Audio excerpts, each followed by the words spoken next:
বহিমিয়ানে আপনাদেরকে স্বাগত জানাই। আজ পাঠ করছি নন্দিত কথা সাহিত্যিক হুমায়ুন আহমেদের লেখা রেলগাড়ি ঝমাঝম। এটা আমরা নিয়েছি তার রচিত গ্রন্থ হিজিবিজি থেকে। আশা করছি আপনাদের ভালো লাগবে। যারা নতুন শুনছেন দয়া করে আমার চ্যানেলটি সাবস্ক্রাইব করবেন, আপনার বন্ধু বান্ধব এবং পরিচিতদের সাথে শেয়ার করবেন। ধন্যবাদ। আমার শিশুবেলার প্রধান খেলা ছিল রেলগাড়ি খেলা। বাসার কাঠের চেয়ারগুলিকে একটার পেছনে আরেকটা সাজাতাম। প্রথম চেয়ারটায় আমি গম্ভীর মুখে বসে ট্রেনের চাকার শব্দের অনুকরণে ঝিকঝিক ঝিকঝিক করতাম। শৈশবের অতি আনন্দময় সময় আলাদা করতে বললে আমি সঙ্গে সঙ্গে বলবো ট্রেনে করে দাদার বাড়ি, নানার বাড়ি যাওয়া। তখনকার ট্রেনের ইঞ্জিন ছিল কয়লার। জানালার পাশে বসে মাথা বের করলে অবধারিতভাবে চোখে পড়ত ইঞ্জিনের ধোঁয়ার সঙ্গে উড়ে আসা কয়লার টুকরো।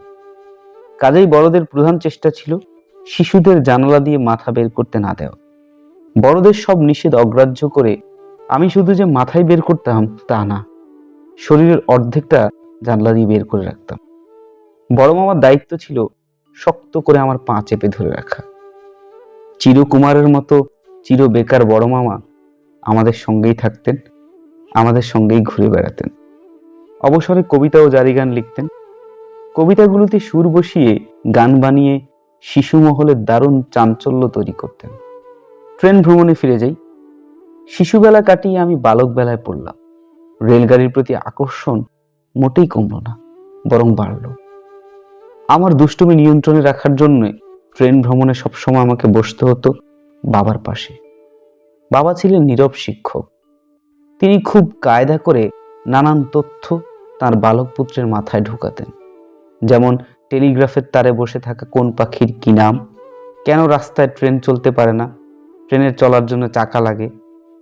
এক ট্রেন ভ্রমণে অদ্ভুত তথ্য দিয়ে তিনি তার বালক পুত্রকে চমকে দিলেন। তিনি বললেন, ট্রেন কত মাইল স্পিডে যাচ্ছে বলতে পারবি? আমি বললাম, না। বাবা বললেন, খুব সোজা, টেলিগ্রাফের 27টা খাম্বার দূরত্ব হলো 1 মাইল।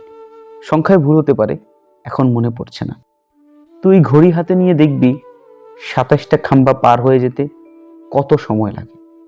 সেখান থেকে বের করবি ট্রেন ঘন্টায় কত মাইল বেগে যাচ্ছে। এরপর থেকে আমার প্রধান কাজ হলো ঘড়ি হাতে বসে টেলিগ্রাফের খাম্বা গুনে ট্রেন কত মাইল স্পিডে যাচ্ছে তা বের করা। বালক বয়সে তিনি বিশাল এক বিস্ময় আমার ভেতর তৈরি করে আমাকে অভিভূত করলেন। আমি চেষ্টা করতে থাকলাম এই জাতীয় কোনো বিস্ময় আমার পুত্র নিশাদের ভেতর তৈরি করতে পারে কিনা। সমস্যা হচ্ছে নিশাদের বয়স 4।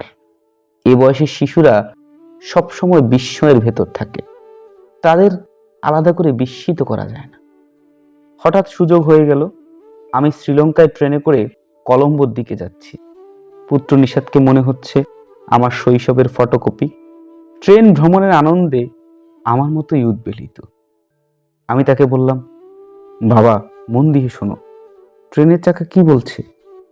সে কিছুক্ষণ চাকার শব্দ শুনে বলল, জানি না তো কি বলছে। আমি বললাম, ট্রেনের চাকা তোমাদের 2 ভাইয়ের নাম বলছে। চাকা বলছে নিশাদ নিনিত, নিশাদ নিনিত, নিশাদ নিনিত, নিশাদ নিনিত। নিশাদ আবারও কিছুক্ষণ কান পেতে থেকে অবাক হয়ে বলল, হ্যাঁ বলছে তো। পাঠকদের ব্যাখ্যা করার প্রয়োজন নেই, তারা জানেন যে কোনো ছন্দময় শব্দ ট্রেনের চাকার সঙ্গে মিলবে। পুত্র নিশাদ ব্যাপারটা জানে না। সে বিস্ময়ে এবং আনন্দে অভিভূত হয়ে গেল।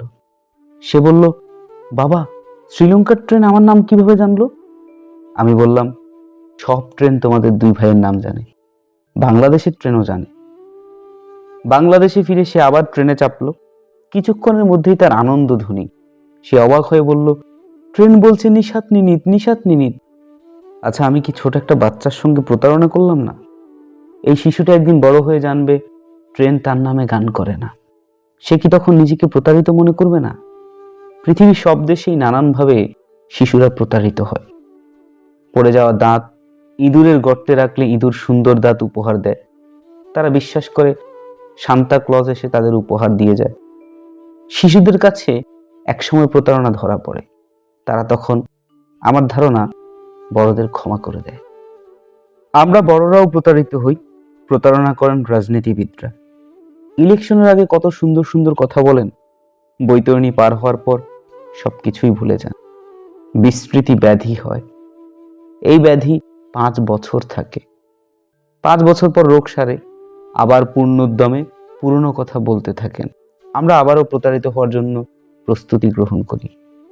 ন্যাড়া একবারই বেলতলা যায়, আমরা প্রতি 5 বছর অন্তর বেলতলায় যাই। বেলতলায় যেতে আমাদের বড় ভালো লাগে। আচ্ছা, এরকম হলে কেমন হয়? বাংলাদেশের সব মানুষ যদি ঠিক করে ভোট দিয়ে লাভ তো কিছু নেই, কাজেই এই নির্বাচনে আমরা কেউ ভোট দেব না। ইলেকশন হয়ে গেল, একটা ভোটও পড়ল না। তখন কি হবে? বাংলাদেশ কি সরকারবিহীন হয়ে পড়বে? আইন কি বলে? পাদটিকা। শহীদ স্মৃতি বিদ্যাপীঠ নামে আমি একটা স্কুল দিয়েছি। আমি কল্পনায় যে সুন্দর স্কুল দেখি, এই স্কুলটি সেরকম। পাশের হার 100%, ড্রপ আউট 0। 4 বছর ধরে স্কুলটা চলছে। স্কুল দেখতে দূর দূরান্ত থেকে মানুষজন আসে, কিন্তু আমার এলাকার নির্বাচিত এমপি ও মহিলা এমপি কেউই 2 মিনিটের জন্য স্কুলে আসেননি। আমি কিছুদিন আগে একদল লেখক, কবি, অধ্যাপক, বুদ্ধিজীবীকে স্কুলে নিয়ে গেলাম। আমার এলাকার এমপিদের অনুরোধ করে চিঠি পাঠালাম তারাও যেন আসেন। দুজনের কেউই এলেন না। এমপিদের নানান কর্মকাণ্ডে ব্যস্ত থাকতে হয়, বললেই তো তারা সময় বের করতে পারেন না। টার্ম শেষ হয়ে যাচ্ছে, এখনো শুল্কমুক্ত গাড়ির ব্যবস্থা হলো না, এটা নিয়েও হয়তো ব্যস্ততা আছে। আমাদের সন্তানেরা থাকুক দুধে ভাতে, আমাদের এমপিরা থাকুক ট্যাক্স ফ্রি গাড়িতে।